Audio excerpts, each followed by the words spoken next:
തമിഴ്നാട്ടിൽ പടക്ക നിർമ്മാണശാലയിൽ സ്ഫോടനം 22 മരണം അപകടം വിരുദനഗർ കാട്ടനാർപട്ടി വനജ പടക്ക നിർമ്മാണശാലയിൽ നിരവധി പേർ സ്ഥലത്ത് കുടുങ്ങിക്കിടക്കുന്നു മരണസംഖ്യ ഉയർന്നേക്കുമെന്ന ആശങ്ക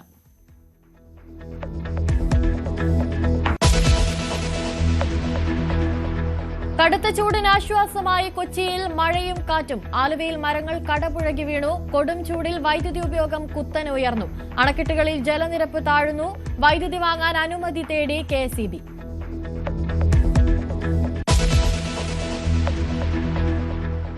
പശ്ചിമേഷ്യൻ സംഘർഷത്തിന്റെ പശ്ചാത്തലത്തിൽ രാജ്യത്ത് ഇന്ധനക്ഷാമം രൂക്ഷമാകാൻ സാധ്യത പ്രതിസന്ധി ഹോർമുസ് കടലിടുക്കിൽ ഇന്ത്യൻ കപ്പലുകളുടെ ഗതാഗതം നിലച്ചതോടെ 20 ലക്ഷം ബാരൽ ക്രൂഡ് ഓയിലുമായി ഇന്ത്യയിലേക്ക് പുറപ്പെട്ട സൂപ്പർ ടാങ്കറും തടഞ്ഞു ഇനിയൊരു കരാറുണ്ടാകാനുള്ള സാധ്യത വിദൂരമെന്ന് ഇറാൻ പേടിപ്പിക്കേണ്ടെന്ന് ട്രംപ്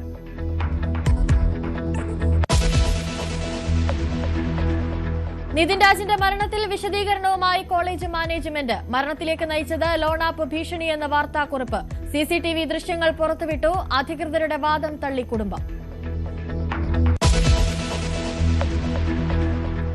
കുംഭമേള വൈറൽ താരത്തെയും പങ്കാളിയെയും കണ്ടെത്താനായില്ല മധ്യപ്രദേശ് പോലീസ് മടങ്ങി വ്യാജരേഖ ചമച്ചെന്ന പെൺകുട്ടിയുടെ പരാതിയിൽ കേസെടുക്കാതെ കേരള പോലീസ്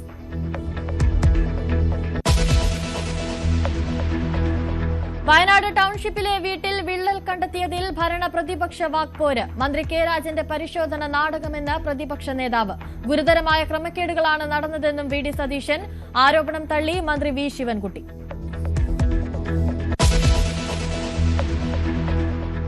അന്വേഷണങ്ങൾ വഴിമുട്ടി സ്വർണ്ണക്കൊള്ളക്കേസ് ഇഡി എസ്ഐടി അന്വേഷണം എങ്ങുമെത്തിയില്ല 6 മാസമായിട്ടും കുറ്റപത്രം സമർപ്പിക്കാതെ പ്രത്യേക അന്വേഷണ സംഘം ഇത് മുൻപേ ഞങ്ങൾ പറഞ്ഞതല്ലേ എന്ന് പ്രതിപക്ഷ നേതാവ്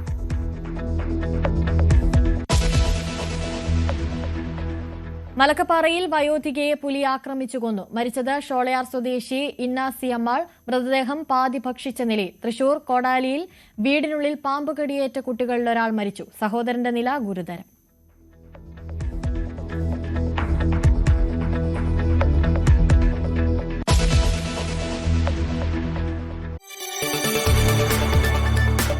കൂടുതൽ വാർത്തകൾക്ക് news 18 Keralam YouTube channel subscribe ചെയ്യുക.